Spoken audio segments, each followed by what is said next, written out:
myself, as a Leeds fan, that was probably the highlight of the season so far. So it's a good one to be coming down here with. Well done, Leeds. Tell us then, Rod, I mean yourself, Rod, Sky TV pundit for darts. It's amazing how this phenomenon that starts on TV is continuing. Yeah, we're in this on this amazing roller coaster ride. I mean, it just keeps getting better and better. I mean, every time we have a tournament, the tickets are selling out quicker and quicker. I think what it is now, instead of back in the 80s and 90s, it was just a game of darts. Although it was on TV, it's a pub game, wasn't it? It was. Yeah. But now what Sky have done, and the other TV stations are starting to follow suit, is to make it more appealing to the youngsters. It's now a show. Bit of razzmatazz. Yeah, we tell the players to get up. Few nice girls. Yeah, it's always handy to walk up to a nice round bum on the way on the stage, Tom. That's the only reason. Steady, Rod. Only reason tails go. That's the only time they're not nervous when they're on the walk-on. I mean, that's a big part of it now, the walk-on, isn't it? It is, yeah. It's a walk-on. I mean, I tell all the youngsters now, when you get on TV, get a piece of music that's thumping, that's going to get the crowd singing, because straight away they're going to be on your side. If you get something that's rubbish that you think you like, it ain't going to work. You've got to get up there, you've got to get the crowd on your side, you've got to smile at them, you've got to wave at them, because, boy, if 10,000 people get on your... Well, Dale should tell you, you get the crowd on your back, you do something... Oh, we can tell you all about getting the crowd getting on his back. Hold on. But for me as well, it's all about interaction, the modern sport, and you interact with the fans, and they hold up their cards. Yeah. And we got Chris Wokes doing it last year, holding up saying, follow at the goal zone for Twitter, and he got it on. It was brilliant. Well, I think that's what... I mean, especially our Premier League that we have, it starts in February. That's a completely different crowd to the normal tournaments. They're more dart fans. But the Premier League, a lot of the young girls and guys go there just to get on TV, just to get that atmosphere. Yeah. And it's a night out for them, It isn't is. It's a great night out. How's the music? That's the thing, you ask anybody and they know the music, don't they? Everywhere you go, that piece of music is incredible. Even my 16-year-old grandson, 16-month-old grandson, when it comes on, he's got his arms in the air. Yeah. It's wonderful. Yeah, it is. And I think in any life now, if you get a piece of music that works, it sticks in your head. And I forget who brought that in at Sky, but that was absolutely magnificent. Well, our Friday night football phone-in music we've had 20 years, and people know it. And people still ask for copies of it. You've got Match of the Day. Match of the Day. Yeah, you've got Sports Report. You've been going since 1930. Yeah. No, everybody knows it. It's iconic, and I think they've managed to do that with darts. Dave, who's the red hot favourites for this one then? Well, Phil Taylor's the one that everybody will look out for, but how's he still going? It's incredible. At 53, he's still improving and still getting better. We were up in Edinburgh last night, and he won our new event there, which featured the top 16 players, the Masters. He romped away with that. He beat Adrian Lewis 10-1 in the final. Adrian's been a bit under the weather, but Phil was just brilliant again in the final. Was he under the weather after the gem? Funny enough, he came off in a great frame of mind, because he went to Scotland. He considered pulling out of it, did Adrian, and he was laid up with the flu last week, and he produced 3 fantastic performances. He beat Kim Huybrechts, Robert Thornton and Raymond van Barneveld in fantastic matches, and he just ran out of steam in the final. But Adrian was really proud of actually going there when he thought about pulling out, going there and getting through to the final and doing well. So, but Phil's just incredible. Since last year's Grand Slam, he's won a 16th World Championship, a 14th World Match Play, a 6th UK Open title. He won the World Grand Prix again the other week, where he lost one leg to Dave Chisnell in 6 sets in the final. It was just, he's phenomenal, and he spanned Rod's generation. He spanned the generation in between, if you like, of people like Barney, and now people like Michael van Gerwen are taking the challenge to Phil, and he's almost raising the bar again and seeing them off. So it's amazing. I mean, I wish I had a pound for every time somebody said, "Oh, I think he's gone now, Phil." They think he's gone, and then he keeps winning. And he's got loads of dough now. He's done ever so well, but that winning mentality's still there. Yeah. And Rod knows what it takes to be at the top and to stay at the top. Yeah. And Rod sees Phil every week, and I think Rod can say more than anybody that he's the shining light, that all the kids coming through our youth tour and challenge tour now look at Phil Taylor, look what he does and how he goes about preparing for tournaments, and follow him, because he's done it for 25 years and he's still there. And what the best thing about it is when they, try to aspire to be a Phil Taylor, most of them ain't going to make it. But if they come just under that radar of Phil, they're still going to be brilliant dart players. So that reach for the stars, and if you get the moon, you've got... You're more than happy, and of course, you know, now we're in the business of the darts, you know, we're more than happy with that. And there is some unbelievable talent going through.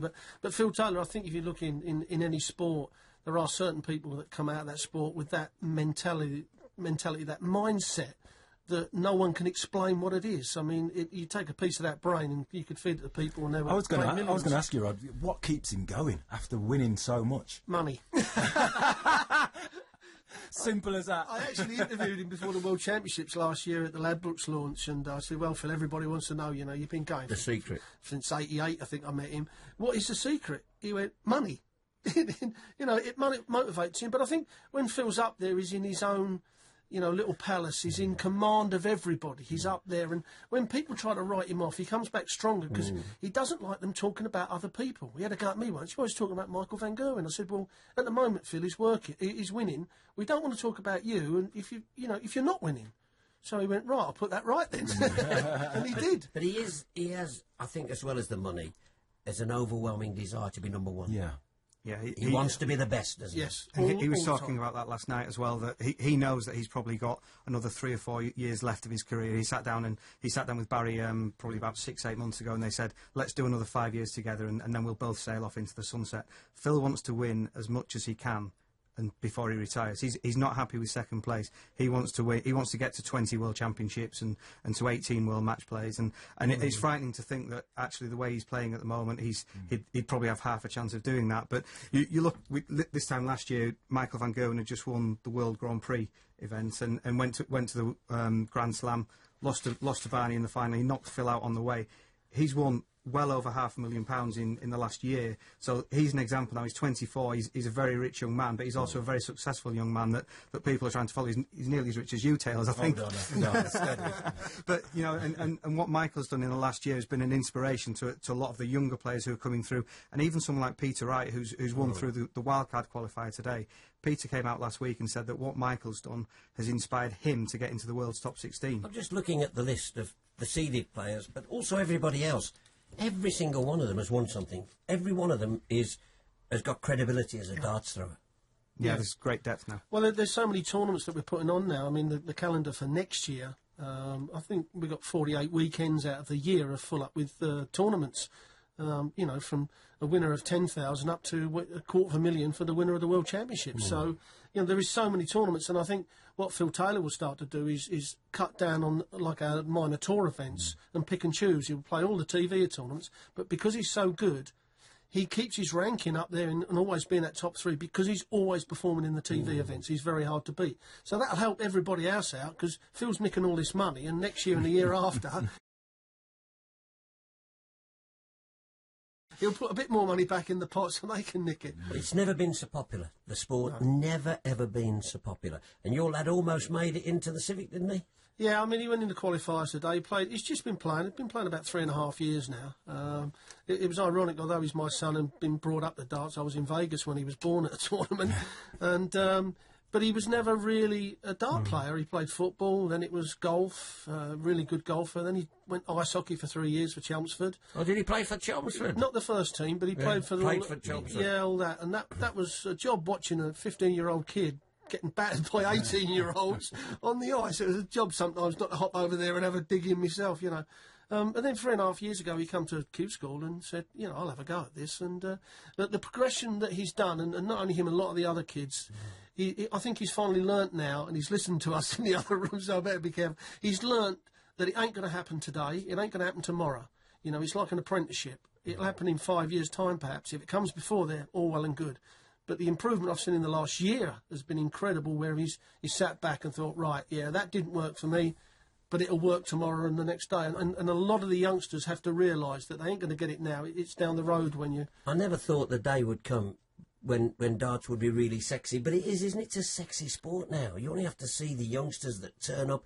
The NIA will be rammed for the league, the Premier League, will be rammed, and Civic Hall will be rammed, but not with the older generation, but a lot of kids. Well, I think the average age when I played in the 90s was probably 50 plus. Now you're getting, young girls turn up as if they're going to the nightclub. They're just going for a great night out. And it is that atmosphere, there's that razzmatazz. And of course, they can get on TV. Everybody loves their 10 seconds of fame, and, the TV companies give it to them. I mean, that's all Unless it's part Crime of... Watch, of course.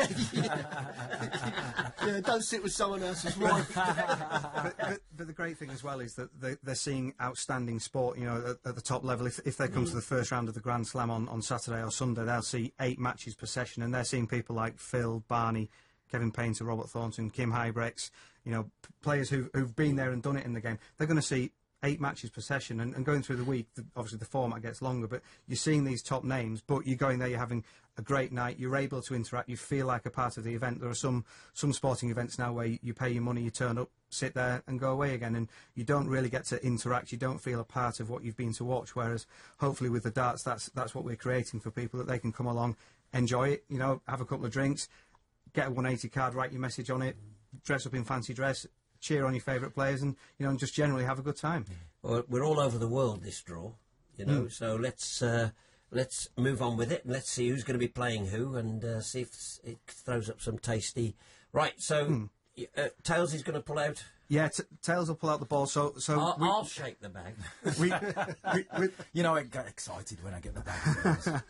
For the first round, we have 8 groups of 4 players. So the 8 seeded players are already put into their specific group. So the seeded players, we've got Phil Taylor, the number 1 seed. He's the PDC World Champion. Raymond van Barneveld, the reigning champion, number 2 seed. Scott Waits, the BDO champion, is number 3. Michael van Gerwen, number 4. Adrian Lewis, number 5. Simon Whitlock, number 6. Andy Hamilton, number 7. And James Wade, number 8. So they're already set in the draw, and then we've got 3 pools of 8, which Ian will draw out, and they'll go into the groups. Tails? At least Steve Beaton's not here tonight. Every time he's been here, I've given him a bad draw, haven't I? So from pool 1, we've got Gary Anderson, Dave Chisnell, Kim Hybrex, Mervyn King, Christian Kist, Wes Newton, Kevin Painter, and Robert Thornton. So, here we go. Ian, if you want to do the honours. First one, number 7. So going into Group A with Phil Taylor is number 7, Kevin Painter. Hard luck. Do you know what, Tails? This is honest. Kevin Painter always gets drawn out against Phil Taylor. I stopped doing the draw at one time because I kept doing it. So I'm glad you've done it, because he'll be listening now. So the next number out will go into Group B with James Wade. It's number 1. Number 1, so that's Gary Anderson. So he's in with James Wade. Group C, Adrian Lewis, the number 5 seed. And that's number 5, Christian Kist, last year's Lakeside champion. Then we have Group D, which is Michael van Gerwen, one that I guess some people want to avoid. Number 3 is Kim Hybrex from Belgium. He's won a couple of our tour events recently away from the TV cameras, got in the top 16 of the world, so he's really in form at the moment. Next one's number 4. Number 4, going in Group E with Raymond van Barneveld, is Mervyn King. So Mervyn's had a pretty good year. He's made a few finals on the circuit and very consistent. Going into Group F with Andy Hamilton is number 8. That's Robert Thornton. Funnily enough, they played last Friday up in Scotland. Robert Thornton won that one, so they get a rematch. Going in Group G with Simon Whitlock is number 6, Wes Newton. Wes, of course, from Fleetwood, really consistent, number 8 in the world at the moment. And then going in Group H with Scott Waits is number 2, which is Dave Chisnell, the recent World Grand Prix runner-up. So now we've put the balls back in the bag. I knew I'd have a use.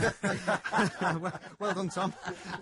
Just be gentle with me balls. So this is pool 2. So just while Ian shuffles those, I'll just read through the names, which is Wesley Harms, Ronnie Hybrex, the brother of Kim, Paul Nicholson, Tony O'Shea, Michael Smith, the World Youth Champion, Mark Walsh, Mark Webster, and Dean Winstanley. So the first player out goes in with Phil Taylor and Kevin Painter in Group A. First one's number 3. Number 3 is Paul Nicholson. That makes that a good group already, blimey. Good bit of niggle there as well. Yeah. The next player goes in with James Wade and Gary Anderson in Group B. That's number 1, Wesley Harms from Holland. He was really impressive last year in the Grand Slam. Our next player out goes in Group C with Adrian Lewis and Christian Kist. It's number 2, Ronnie Hybrex. He partnered his brother Kim in the World Cup pairs event. They got through to the final. It was a pretty emotional time for them just after they'd lost their dad. So, he's come on the circuit this year and done really well. Next one's number 8. Number 8, Dean Winstanley goes in Group D with Michael van Gerwen and Kim Hybrex. So going in Group E with Barney and Mervyn King is number 4, Tony O'Shea, former semi-finalist and 2-time Lakeside finalist as well. So he loves the big stage, loves it in Wolverhampton as well with his walk-on. Number 6. Number 6 going in Group F with Andy Hamilton and Robert Thornton is Mark Walsh, semi-finalist here 2 years ago. Number Going 7. in Group G with Simon Whitlock and Wes Newton is Mark Webster, former Lakeside champion, former PDC World Championship finalist as well. And finally, number 5. And number 5 going in Group H with Scott Waits and Dave Chisnell is Michael Smith, the World Youth Champion. So it's real exciting group there. Scott Waits, Dave Chisnell and Michael Smith, real fast throwers as well. You see the way I did that? The speed. You're getting used to this, Tom, aren't you? You're getting used to this. Speed that went So in that bag then. the final pool, this has Ricky Evans, the World Youth Championship finalist. Richie George, of course, famous name, the son of Bobby George. Oh, is it Bobby's son? It is, yeah. He made the Lakeside semi-finals last year. Real good prospect. We've got Ted Hankey, Stuart Kellett, and the Justin Pipe, Ross Smith, Vincent van der Voort, and Peter Wright. So going in Group A with Phil Taylor, Kevin Painter, and Paul Nicholson is number 4, Stuart Kellett from Cheshire. He's made a real big breakthrough this year. He's a good young player to watch. Going in Group B with James Wade, Gary Anderson, and Wesley Harms. Number 8. Number 8, Peter Wright. He's probably been one of the form guys on the tour this year. He's very colourful. You'll spot him. He's multicoloured hair, fluorescent shirts, and colour coordinated with his shoes now as well. Number 2. Number 2, going into Group C, is Richie George. So he goes in with Adrian Lewis, Christian Kist, and Ronnie Hybrex. Going into Group D with Michael van Gogh and Kim Hybrex and Dean Winstanley. Number 7. Number 7, Vincent van der Voort, who is Michael van Gogh's best mate and travelling partner, and they'll probably play the first game in their first game on Saturday. So Ex-mates. Best mates. Ex-mates. Number 1. Number 1 going in Group E with Barney, Mervyn King, and Tony O'Shea is Ricky Evans.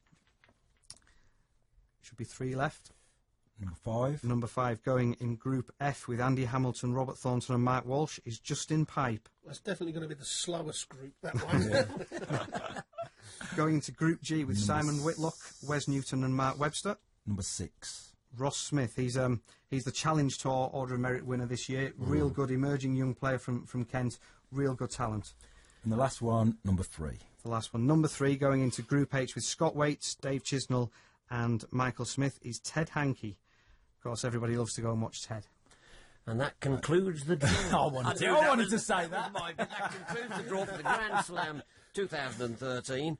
And I know a lot of the players will be listening to this tonight. And who's going to be the happiest?